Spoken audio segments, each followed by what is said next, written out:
Assalamualaikum warahmatullahi wabarakatuh. Alhamdulillahirabbil alamin. Wa bihi nasta'in wa ala umuri dunya waddin. Wassalatu wassalamu ala asrofil anbiya'i wal mursalin wa ala alihi wa sahbihi ajmain amma ba'du. Puji syukur dan hadirat tak lupa pula kita panjatkan kepada Allah Subhanahu wa taala yang tiada henti-hentinya memberikan nikmat, berkah dan hidayahnya kepada kita semua. Karena nikmat dan hidayahnya dari Allah berupa keimanan dan keislaman lah yang membuat kita tetap kokoh berjalan di atas jalan Allah Subhanahu wa taala. Dan nikmat kesehatan dan kesempatan dari Allah pula sehingga hari ini saya dapat menyampaikan materi dalam rangka melaksanakan salah satu tugas dari mata kuliah keagamaan kampus IKMI Rizkina Cikarang. Salawat dan salam semoga tetap tercurahkan kepada junjungan kita Nabi Agung Muhammad SAW yang diutus oleh Allah Subhanahu wa taala ke muka bumi ini sebagai rahmatan lil alamin yang telah menggempur kesesatan dan mengibarkan panji-panji kebenaran serta memperjuangkan Islam hingga sampai kepada kita sebagai rahmat dari Allah Subhanahu wa taala. Pada kesempatan ini saya tak lupa pula mengucapkan terima kasih yang sebesar-besarnya kepada yang terhormat Bapak SM Zulkifli Eskom MM selaku Direktur Utama di IKMI Rizkina serta staf jajarannya. Dan tak lupa pula Bapak Muhammad Adari Adiguna SST selaku Kepala Bidang Akademik IKMI Rizkina dan staf jajarannya. Dan tak lupa pula Bapak Armin ST selaku Bidang Akademik IKMI Rizkina dan staf jajarannya. Dan tak lupa pula untuk dosen-dosen yang ada di IKMI Rizkina Cikarang, Bekasi yang saya muliakan pula. Tak lupa pula untuk yang saya cintai, kedua orang tua saya beserta saudara-saudaraku yang tercinta, rekan-rekan IT yang selalu memberikan dukungan, dan mohon maaf apabila tidak disebutkan satu persatu karena itu mengurangi rasa hormat saya. Dan kampus IKMI Rizkina ini yang berlokasi di Cikarang, khususnya dekat dengan sentra grosir Cikarang, dan kampus ini kampus IKMI Rizkina yaitu kampus yang berkualitas, kampus yang fleksibel dalam waktu belajarnya, apalagi untuk kelas karyawan seperti saya sendiri yang kerja sambil kuliah, jadi lebih fleksibel, bisa mengatur waktu dan biaya juga terjangkau untuk karyawan. Sahabat yang dimuliakan oleh Allah Subhanahu wa taala, pada kesempatan kali ini saya akan membawakan materi tentang keutamaan menuntut ilmu, faedah-faedahnya, dan bagaimana derajat seseorang yang berilmu di mata Allah Subhanahu wa taala. Kita lahir di bumi ini dalam keadaan tak berilmu. Oleh karena itu, setiap orang tua berkewajiban mendidik dan mengajarkan ilmu pengetahuan kepada anaknya. Karena manusia lahir ke dunia dalam keadaan tak berilmu, maka Allah Subhanahu wa taala memerintahkan kepada semua manusia, terutama umat Islam, untuk belajar atau menuntut ilmu sebagai bekal untuk menjalani hidup. Hal ini sesuai dengan sabda Rasulullah SAW yang artinya, belajarlah karena seseorang tidak dilahirkan dalam keadaan pandai, dan pemilik ilmu itu tidak sama dengan orang yang bodoh. Dalam pandangan Islam, ilmu adalah sesuatu yang tergolong suci. Ilmu bagaikan pelita atau cahaya di malam yang gelap. Seseorang tak akan dapat berjalan dengan baik di malam yang gelap tanpa cahaya atau pelita. Demikian pula halnya tak dapat seseorang membedakan yang benar dan salah kecuali dengan ilmu. Maka ilmu sangat penting bagi kehidupan kita. Mengenai perintah menuntut ilmu, Allah Subhanahu wa Ta'ala memerintahkan secara tersirat dalam wahyu yang pertama yang diturunkan kepada Nabi Muhammad SAW, yaitu Quran surat Al-Alaq ayat 1-5, yang artinya, bacalah dengan menyebut nama Tuhanmu yang menciptakan. Dia telah menciptakan manusia dari segumpal darah. Bacalah, dan Tuhanmu lah yang maha pemurah, yang mengajar manusia dengan perantaraan kalam. Dia mengajar kepada manusia apa yang tidak dia ketahui. Wahyu pertama ini sebagai tanda pengangkatan Muhammad menjadi utusan Allah, memerintahkan Iqra, yang artinya bacalah. Meski tak secara langsung mengatakan belajarlah, namun perintah Allah dalam ayat ini untuk membaca adalah perintah tersirat kepada manusia untuk belajar, karena membaca merupakan salah satu cara untuk belajar. Membaca yang dimaksudkan di sini tak sekedar membaca buku atau materi pelajaran, tetapi juga bermakna sebagai perintah untuk membaca dan memahami tanda-tanda kebesaran Allah Subhanahu wa Ta'ala. Tidaklah kita sadari bahwa wahyu pertama ini yang memerintahkan untuk membaca mengandung makna yang luas tentang pentingnya belajar. Allah tidak menurunkan wahyu pertama berupa perintah untuk sholat, puasa, sedekah, zakat dan sebagainya, tetapi perintah Iqra, bacalah, yang dapat kita tafsirkan sebagai perintah untuk belajar. Ini menunjukkan bahwa sebelum kita beramal, kita wajib berilmu yang insya Allah akan mengantarkan pada kebahagiaan dunia akhirat. Amin ya rabbal alamin. Islam tidak menghendaki umatnya sengsara di dunia dan di akhirat. Oleh sebab itu, perintah menuntut ilmu tidak dibedakan antara laki-laki dan perempuan. Tegasnya, menuntut ilmu itu wajib bagi setiap orang muslim meskipun di tempat yang jauh dari negerinya, sebagaimana sabda Nabi Muhammad SAW yang artinya, tuntutlah ilmu walaupun di negeri Cina, utlubul ilma walau bisain. Karena sesungguhnya menuntut ilmu itu wajib bagi setiap muslim. Sesungguhnya para malaikat meletakkan sayap-sayapnya pada penuntut ilmu karena ridho terhadap ilmu yang dituntutnya. Hadis riwayat Ibnu Abi Al-Bar. Dari ayat dan hadis di atas dapat disimpulkan bahwa hukum menuntut ilmu pada dasarnya adalah wajib atau fardu. Ada yang hukumnya fardu ain seperti menuntut ilmu agama, terutama yang berkaitan dengan ibadah kepada Allah seperti cara berwudu, sholat dan sebagainya.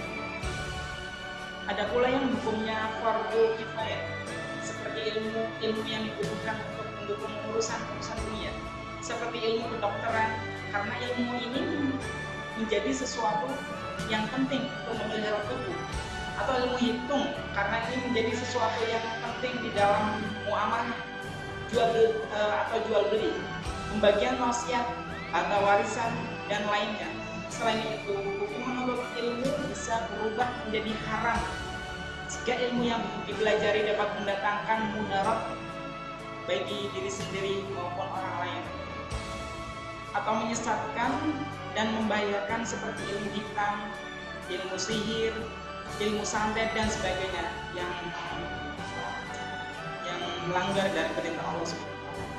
Allah mewajibkan manusia menuntut ilmu bukan tanpa sebab. Ada banyak sekali keutamaan menuntut ilmu yang dijelaskan dalam Al-Quran dan As-Sunnah Rasul.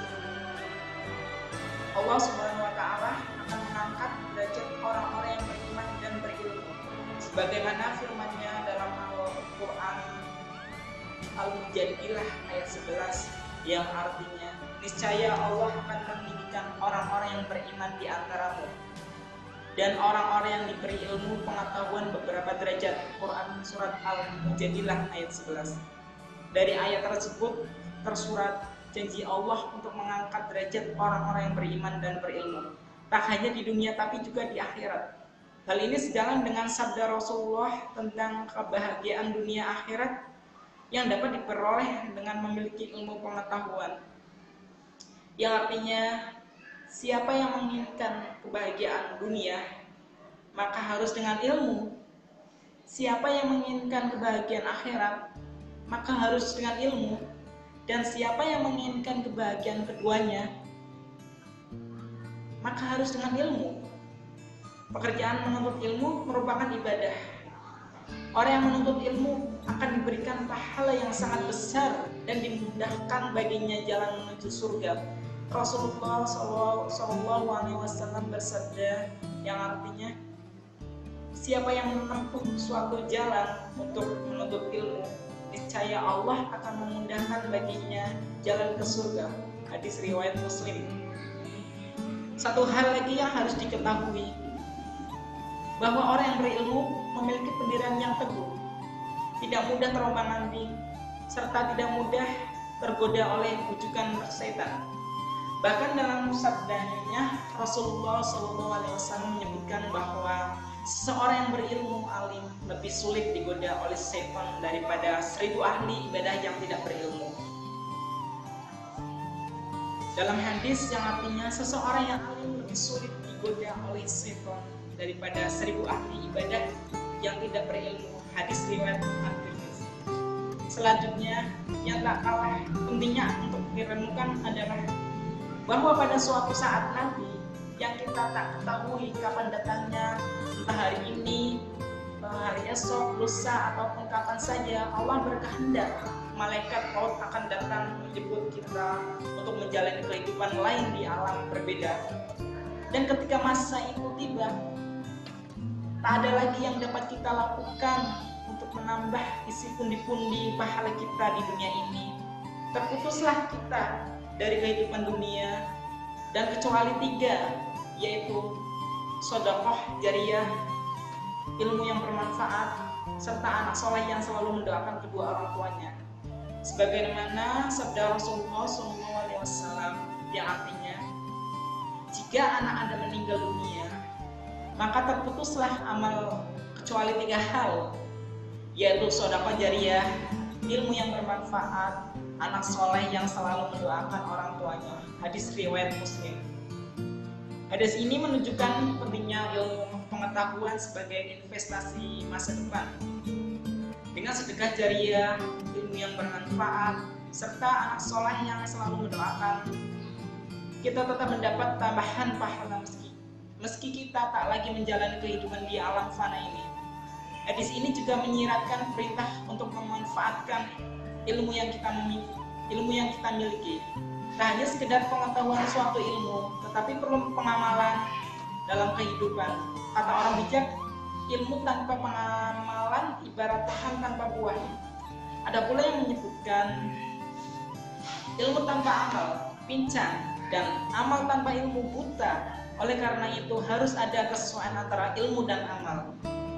Selain mengamalkan ilmu yang kita miliki, kita juga diperintahkan berbagi ilmu atau mengajarkan ilmu yang kita miliki kepada orang lain. Berbagi ilmu dengan orang lain tak sama dengan berbagi harta. Jika kita memberikan harta kita kepada orang lain, maka secara otomatis kita akan kehilangan harta itu, atau dengan kata lain, kita tak lagi memilikinya. Berbeda halnya dengan memberikan ilmu. Jika kita mengajarkan ilmu pengetahuan kepada orang lain, kita tidak akan kehilangan ilmu. Dan yang semakin menambah penguasaan kita terhadap ilmu tersebut. Yang harus kita ingat adalah ilmu yang dimiliki hendaknya tidak membuat kita tinggi hati dan merasa lebih hebat dari orang lain. Niat menuntut ilmu hendaknya didasarkan keikhlasan karena Allah Subhanahu wa Ta'ala. Orang yang menuntut ilmu dengan niat untuk membanggakan dirinya di hadapan manusia lain diancam akan dimasukkan ke dalam neraka.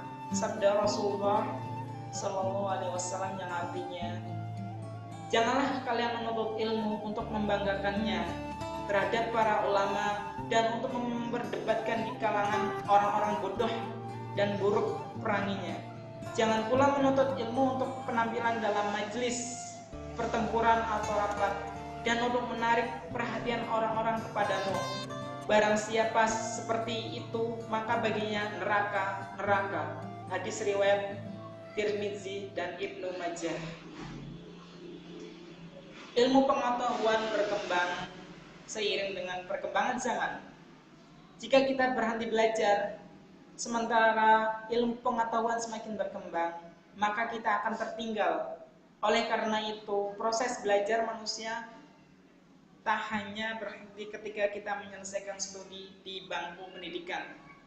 Menuntut ilmu tak hanya dilakukan di bangku sekolah atau kuliah. Sejatinya, dunia ini adalah laboratorium pendidikan. Setiap elemennya adalah sarana untuk menambah wawasan dan mengambil pelajaran. Karena itulah proses belajar manusia seharusnya berawal sejak manusia dilahirkan hingga kematian menjemput. Rasulullah SAW pernah bersabda yang artinya, tuntutlah ilmu sejak dari buayan sampai liang lahat. Hadis tersebut menjadi dasar dari ungkapan long life education atau pendidikan seumur hidup. Berdasarkan dari hadis itu pula, kita seharusnya termotivasi agar tak pernah lelah untuk belajar. Kita niatkan perjuangan menuntut ilmu ini sebagai ibadah kepada Allah Subhanahu wa taala. Dengan niat suatu hari kelak akan kita bagi kepada orang lain agar ilmu yang kita miliki tak hanya bermanfaat buat diri kita, tetapi juga makhluk yang lain. Jangan pernah berhenti belajar hal-hal yang bermanfaat selama kita masih diberi kesempatan oleh Allah Subhanahu wa taala dengan niat ikhlas karena Allah. Mudah-mudahan kita semua memperoleh keutamaan menuntut ilmu seperti yang dijanjikan oleh Allah dan Rasul-Nya. Amin. Selanjutnya saya ingin menjelaskan tentang prioritas ilmu atas amal. Dan janganlah kamu mengikuti apa yang kamu tidak mempunyai pengetahuan tentangnya. Quran Surat Al-Isra 17 ayat 36. Di antara pemberian prioritas yang dibenarkan oleh agama adalah prioritas ilmu atas amal. Ilmu didahulukan atas amal karena ilmu merupakan petunjuk dan pemberi arah amal yang akan dilakukan. Ilmu mendahului perkataan dan perbuatan. Kedua hal itu tidak dianggap sahih kecuali dengan ilmu, sehingga ilmu itu didahulukan atas keduanya. Ilmulah yang membenarkan niat dan perbuatan. Ilmu yang pertama kali mesti dikuasai adalah ilmu tauhid. Sebagaimana firman Allah Subhanahu wa taala yang artinya, maka ketahuilah bahwa sesungguhnya tidak adalah sesembahan Tuhan selain Allah, dan mohonlah ampun bagi dosamu. Quran Surat Muhammad 47 ayat 19. Oleh karena itu Rasulullah SAW pertama-tama memerintahkan umatnya untuk menguasai ilmu tauhid, baru kemudian memohonkan ampunan yang merupakan amal perbuatan. Jadi umat muslim mesti memiliki ilmu pengetahuan tentang tauhid sebelum memohon ampun, memiliki pengetahuan tentang kebesaran Allah sebelum beribadah kepadanya. Sesungguhnya ilmu pengetahuanlah yang menyebabkan rasa takut kepada Allah dan kemudian mendorong manusia kepada amal perbuatan. Apabila seseorang muslim sudah mengenal dan paham tentang agamanya, maka dia akan beramal dan tidak hanya sekedar beramal, tetapi amalan yang dilakukan dengan baik. Dalil lainnya adalah dalil tentang perintah berjihad. Berangkatlah kamu baik dalam keadaan merasa ringan ataupun merasa berat, dan berjihadlah dengan harta dan dirimu di jalan Allah Subhanahu wa taala. Yang demikian itu adalah lebih baik bagimu jika kamu mengetahui. Quran Surat At-Taubah 9 ayat 41. Berjihad baik itu dengan harta maupun jiwa adalah hal yang baik jika mengetahuinya, jika kita memiliki ilmunya. Dalil yang menunjukkan kebenaran tindakan kita mendahulukan ilmu atas amal ialah bahwa ayat yang diturunkan pertama kali adalah bacalah, baru kemudian turunkan diturunkan ayat yang berhubungan dengan kerja, yaitu surat Al-Mudzatsir, yang artinya, hai orang yang berkemul atau berselimut, bangunlah, lalu berilah peringatan, dan Tuhanmu agungkanlah, dan pakaianmu bersihkanlah, dan perbuatan dosa tinggalkanlah. Quran surat Al-Mudzatsir 74 ayat 1-5.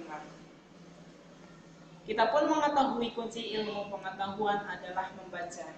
Dan dari sejarah diturunkannya surat Al-Alaq, baru kemudian Al-Mudzatsir tersebut, maka sesungguhnya ilmu pengetahuan mesti didahulukan atas amal perbuatan. Ilmu pengetahuan mampu membedakan mana yang benar dan salah, mana yang baik dan mana yang buruk, mana yang halal dan mana yang haram, mana yang wajib dan mana yang sunnah, mana akhlak yang terpuji dan mana yang bukan. Oleh karena itu, tanpa ilmu pengetahuan maka kita akan kehilangan arah dan melakukan tindakan yang tidak karuan. Benarlah apa yang pernah diucapkan oleh Umar bin Abdul Aziz, barang siapa yang melakukan suatu pekerjaan tanpa ilmu pengetahuan tentang itu, maka yang dia rusak lebih banyak daripada apa yang dia perbaiki.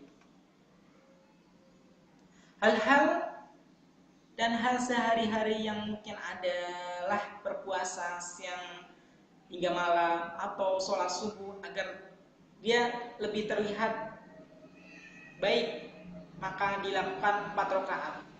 Keadaan seperti ini tampak jelas pada sebagian kaum muslimin yang tidak kurang semangat beragamannya, keikhlasan dan juga ketakwaannya, tetapi mereka tidak membekali diri dengan ilmu pengetahuan dan pemahaman yang benar.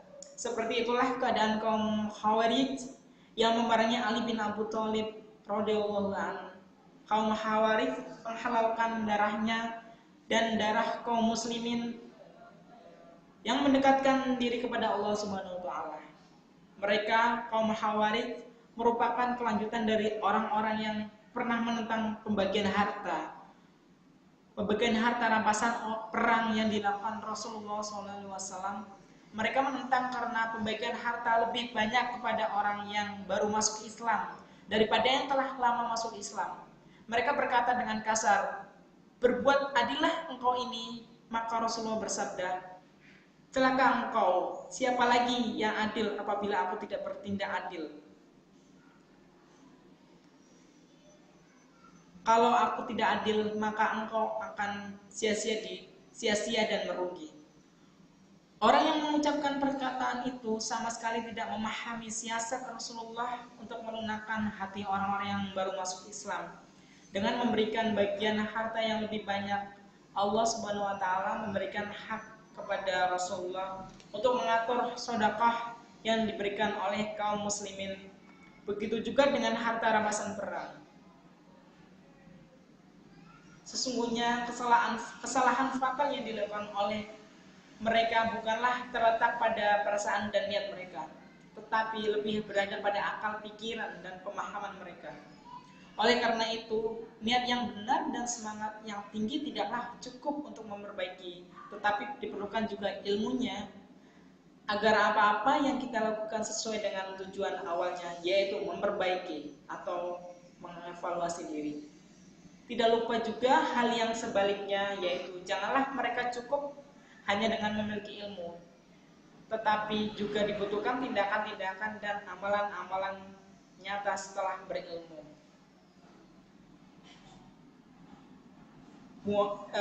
Selanjutnya saya ingin menjelaskan tentang ilmu adalah pembimbing amal.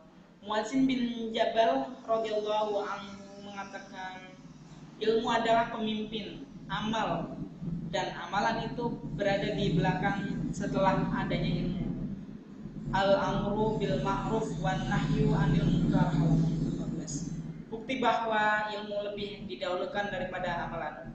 Ulama hadis terkemuka yakni Al-Bukhari berkata, al-ilmu qabla al-qawli wal amri, yang artinya ilmu sebelum berkata dan berbuat.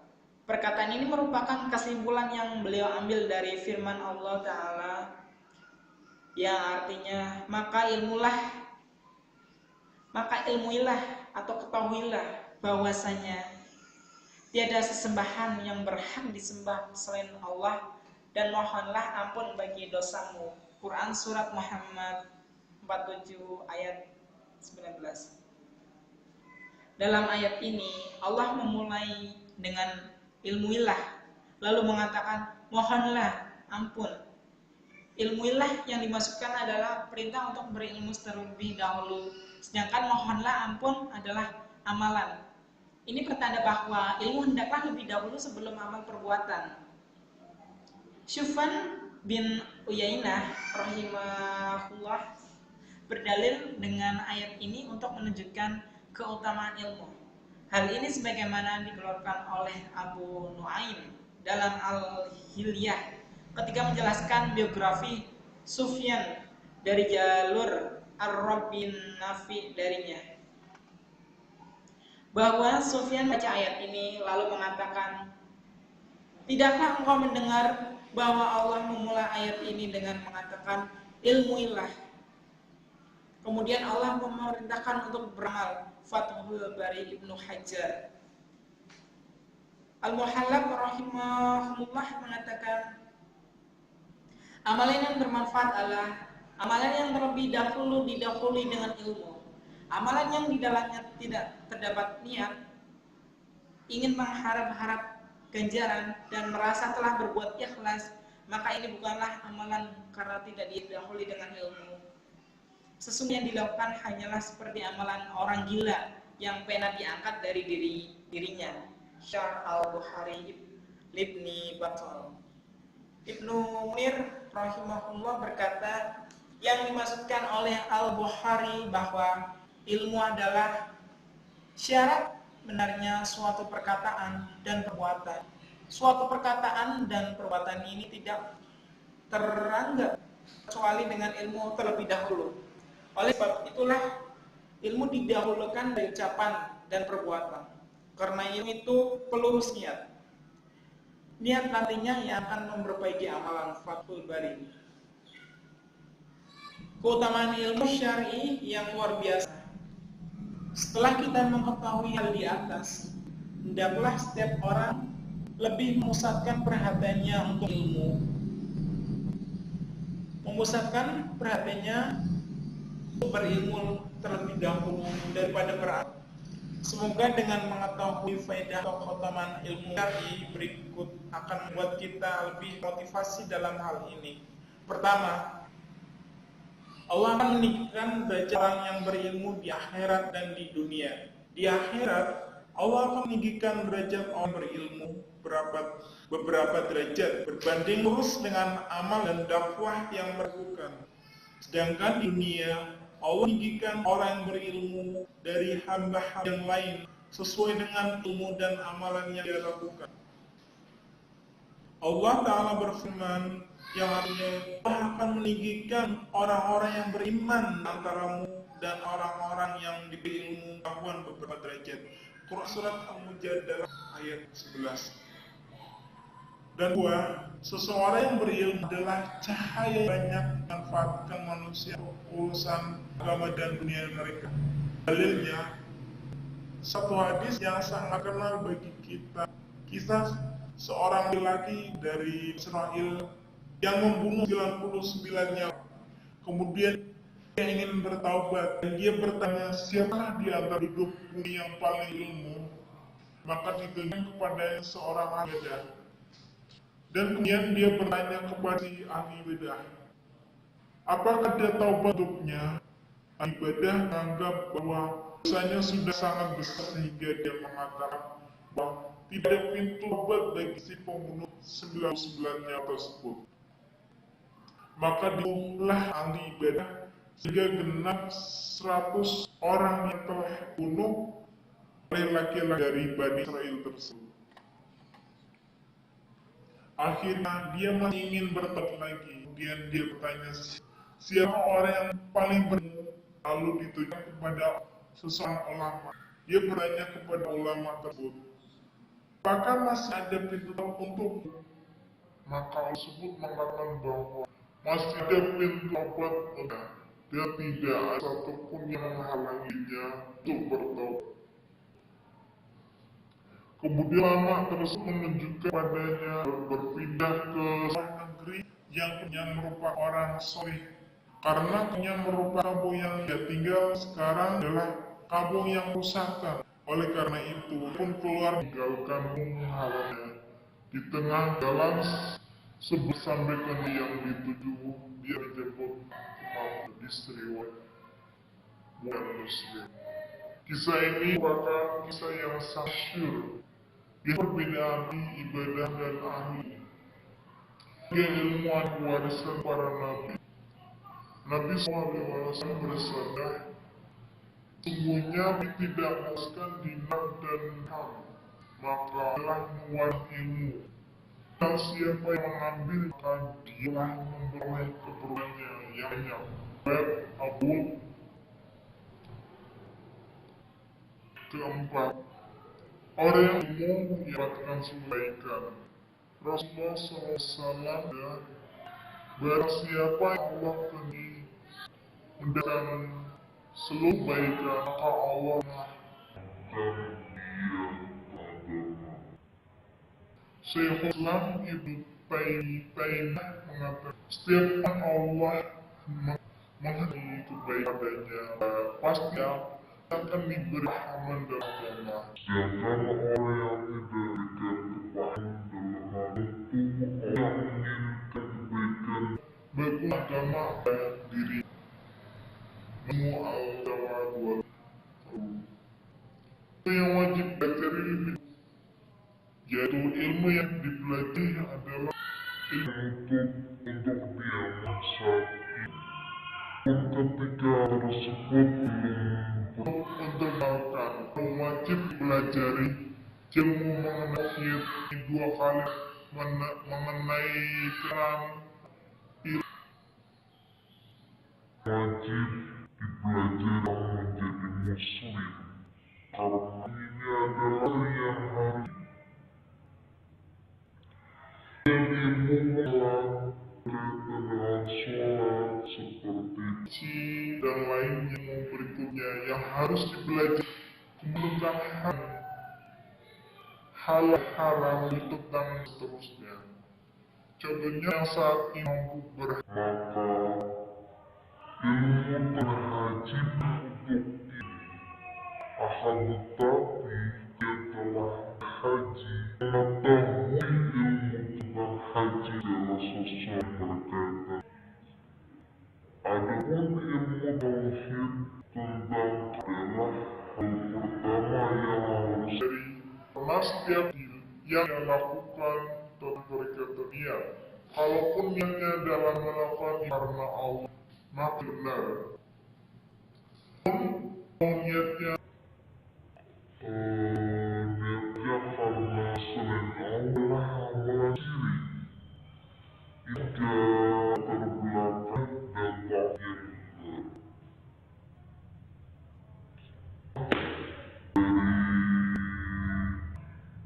Kisah Aisyah alaihissalam dan juga faedahnya. Kisah ini berkaitan dengan Nabi alaihissalam yang ketika itu memiliki kerehaan jalanan, di mana ia mengajari mereka dan masyarakat pun merasa dengan suatu wahai Nabi Allah, ada atau seseorang yang di bumi ini pintarmu alaihissalam, tidak ada. Jawab Nabi Musa alaihissalam berdasarkan yang diketahuinya, suka mendorongnya dalam ilmu darinya. Kemudian Allah memiliki sesamba yang buah lautan yang dimiliki Musa alaihissalam dan mewahyudi. Nabi alaihissalam ini punya kemudian kepadanya menemuinya memberikannya Musa alaihissalam ikan sebagai bekal dalam perjalanan. Saya dikatakan kepadanya, jika ikan itu hilang, maka disitulah hambaku tinggal. Nabi Musa alaihissalam pergi dan berhasil menemukannya. Allah Ta'ala telah menceritakan kisah keduanya di dalam surat Al-Kahfi. Dan ingatlah ketika Musa berkata kepada muridnya, aku tidak akan berhenti berjalan sebelum sampai ke pertemuan dua buah lautan. Atau aku akan berjalan sampai bertahun-tahun. Al-Kahfi ayat 60. Hingga firman Allah, demikian itu adalah tujuan perbuatan-perbuatan yang kamu tidak dapat sabar terhadapnya. Al-Kahfi ayat 82. Dalam kisah ini terkandung sejumlah faedah, hukum dan kaidah yang terkait dengan pertolongan Allah. Dan kami akan mengemukakan hal-hal yang penting darinya. Di antara faedah yang dapat diambil dari kisah di atas adalah keutamaan serta kemuliaan ilmu yang terkandung dalam kisah tersebut. Juga disyariatkannya melakukan perjalanan untuk menuntutnya dan menggolongkannya sebagai sesuatu yang sangat penting. Nabi Musa alaihissalam pun telah melakukannya perjalanan yang jauh untuk menuntutnya serta merasakan kelelahan dan melakukannya. Saat itu Nabi Musa alaihissalam meninggalkan tugas yang diembannya pada Bani Israel, yaitu mengajari dan membimbing mereka, dan ia memilih melakukan perjalanan untuk menambah ilmunya. Dan faedah selanjutnya bahwa dalam menuntut ilmu hendaklah dimulai dari ilmu yang sangat penting dan diikuti oleh ilmu penting berikutnya. Menambah ilmu untuk dirinya adalah lebih penting daripada meninggalkannya, karena alasan sibuk mengajar, bahkan dia harus belajar untuk mengajarkan kepada orang lain. Faedah selanjutnya yaitu bahwa orang yang melakukan perjalanan untuk menuntut ilmu, berjihad, serta perjalanan lainnya yang termasuk perjalanan dalam melakukan ketaatan kepada Allah, jika kemaslahatan menghendakinya supaya memberitahukan ilmu yang dituntutnya dan tempat yang ditujunya, niscaya hal yang dipandang lebih sempurna daripada menyembunyikannya. Karena dengan memberitahukannya, maka di dalamnya terdapat sejumlah faedah seperti menyiapkan segala sesuatu bekal yang diperlukannya, melaksanakan perbuatan tersebut dengan seksama dan memberitahukan agar bersemangat dalam melakukan ibadah yang utama tersebut. Hal tersebut didasarkan kepada perkataan Nabi Musa alaihissalam, aku tidak akan berhenti berjalan sebelum sampai ke pertemuan dua buah lautan, atau aku akan berjalan sampai bertahun-tahun. Ketika Nabi SAW bermaksud melakukan perang Tabuk, maka beliau memberitahukan maksudnya itu kepada kaum muslimin. Padahal pada umumnya ketika beliau hendak berperang, saya akan menutupi maksudnya itu dengan perbuatan yang lainnya.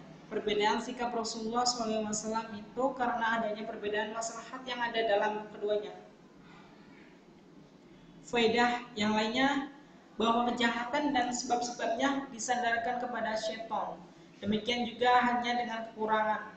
Hal itu merujuk perkataan seseorang pemuda yang ditujukan kepada Nabi Musa alaihissalam, dan tidak adalah yang melupakan aku untuk menceritakannya kecuali setan. Al-Kahfi ayat 63.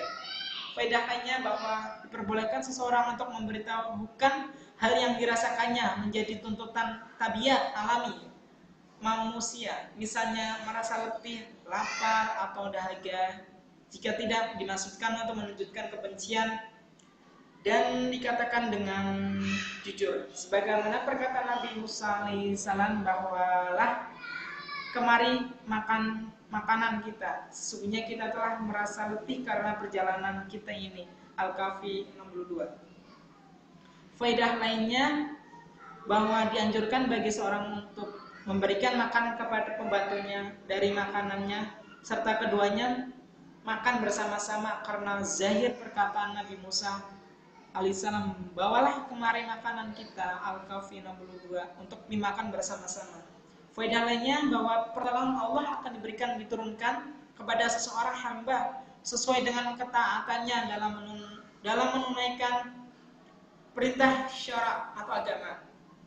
Sedangkan suatu perbuatan yang sesuai dengan keridhaan Allah niscaya akan mendatangkan pertolongan Allah kepada pelakunya yang tidak didatangkan kepada selainnya.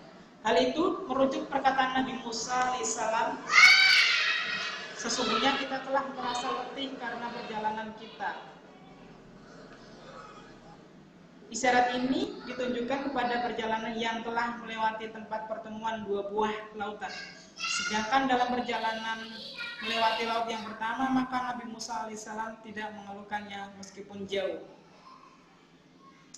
Faedah lainnya bahwa seorang hamba yang ditemui Nabi Musa alaihissalam bukanlah seorang nabi, melainkan seorang hamba yang soleh, yang berilmu dan mendapat ilham, karena Allah Ta'ala menceritakannya dengan menyebutkan ilmu ibadah yang khusus dan sifat-sifat terpuji tanpa dibarengi dengan penyebutan Nabi Rasul. Dan faedah lainnya bahwa ilmu yang diajarkan Allah kepada seseorang terdiri dari dua macam, yaitu ilmu yang diperoleh seseorang hamba melalui pencarian dan kesungguhannya. Kedua, ilmu ilahi dan bersifat pemberian Allah, yaitu ilmu yang diberikan Allah kepada seseorang yang dikehendakinya dari hamba-hambanya, seperti dijelaskan dalam firman Allah Ta'ala, lalu mereka bertemu dengan seorang hamba di antara hamba-hamba kami yang telah kami beri kepadanya rahmat dari sisi kami, dan yang akan mengajarkan kepadanya ilmu dari sisi kami. Al-Kahfi 65. Jadi Khidir alaihissalam ialah orang yang telah dikaruniai ilmu tersebut. Dan faedah yang lainnya adalah kemestian bagi seseorang guru yang memiliki kedudukan yang dia untuk mempelajari ilmu yang belum pernah ia pelajari. Sejumlah ilmu daripada Nabi Musa alaihissalam termasuk salah seorang ulul azmi yang besar dari para rasul, dikaruniai sejumlah ilmu oleh Allah Ta'ala yang tidak dikaruniakan kepada selain mereka. Tetapi dalam kaitannya dengan ilmu khusus yang dimiliki Khidir alaihissalam, Nabi Musa alaihissalam tidak memilikinya, maka ia ingin sekali belajar darinya. Dan faedah yang lainnya yaitu dosen bersikap hati-hati, bertetapan dan tidak terburu-buru dalam mempelajari hukum sesuatu, sehingga benar mengetahui hukum yang dikehendaki dan dimaksud. Faedahnya bahwa seseorang yang lupa akan tidak pada hak Allah SWT serta tidak pula pada hak manusia. Jika hal itu berkaitan dengan perusakan orang lain, maka dalam kasus itu pertanggungjawaban tanpa kecuali pada orang lupa hal tersebut. Merujuk perkataan Nabi Musa alaihissalam, janganlah kamu menghukum atau kelupaanku. Al-Kahfi 73. Faedah selanjutnya yaitu faedah besar yang lain, bahwa perbuatan seorang yang berkaitan dengan milik orang lain, jika bertujuan memelihara dan menolak kemudaratan, maka bolehkannya melakukan perbuatan tersebut minta lebih dahulu kepada pemiliknya, menghilangkan sahabat, seperti yang alaihissalam yang merusak bahtera Gatamlek dengan maksud supaya saat dari rampasan barang raja yang zalim di bawah kedua besar tersebut terdapat jumlah yang tidak hingga.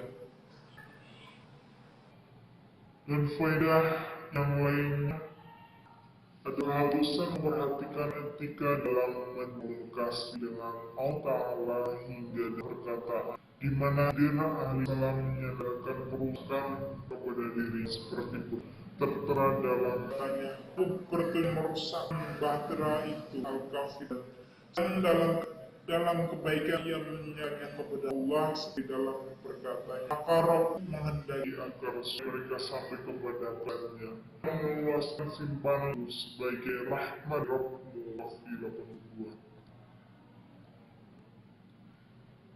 Dan terakhir ya, bahwa seseorang tidak dapat membiarkan sahabatnya dalam keadaan mengabaikan kata ialah dijadi, tetapi ia harus melihatnya agar ada lagi tempat bagi kesabarannya telah cocokkan antara seseorang dengan sang dalam satu tidak menimbulkan bahaya motivasi atau sebab orang kekal persahabatan mereka dan sebagaimana tidak ada kecocokan jadi sebab persahabatan dan si banyak berfaedah menuntutmu dalam Al-Quran dan hadis. Keyakinan dan amalan dengan ilmu agar lurus niat kita dan tidak terjerumus dalam ibadah yang tidak ada tuntunan alias bid'ah. Ingatlah bahwa suatu amalan yang dibangun tanpa dasar ilmu malah akan mendatangkan kerusakan dan bukan kebaikan. Umar bin Abdul Aziz mengatakan, barang siapa yang beribadah kepada Allah tanpa ilmu, maka dia akan membuat banyak kerusakan daripada mendatangkan kebaikan. Al-amru bil ma'ruf wa nahyu 'anil munkar. Di samping itu pula, setiap ilmu hendaklah diamalkan agar tidak serupa dengan orang Yahudi. Sufyan bin Uyainah rahimahullah mengatakan, orang yang berilmu yang rusak karena tidak mengamalkan apa yang dia ilmui, memiliki keserupaan dengan orang Yahudi. Sedangkan ahli ibadah yang rusak karena beribadah tanpa dasar ilmu memiliki keserupaan dengan orang Nasrani. Majmu' al-Fatawa. Semoga Allah senantiasa memberikan kita bertaufik agar setiap amalan kita menjadi benar karena telah diawali dengan ilmu terdahulu. Semoga Allah memberikan kita ilmu yang bermanfaat, amal yang soleh yang diterima, dan rezeki yang thayyib. Alhamdulillahilladzi binikmatihi tati musmihi solihat wa sallallahu nabiyina Muhammad wa alihi wasallam. Cukup sekian dari saya, kiranya ya itu saja yang bisa saya sampaikan. Terima kasih. Wassalamualaikum warahmatullahi wabarakatuh. Waalaikumsalam.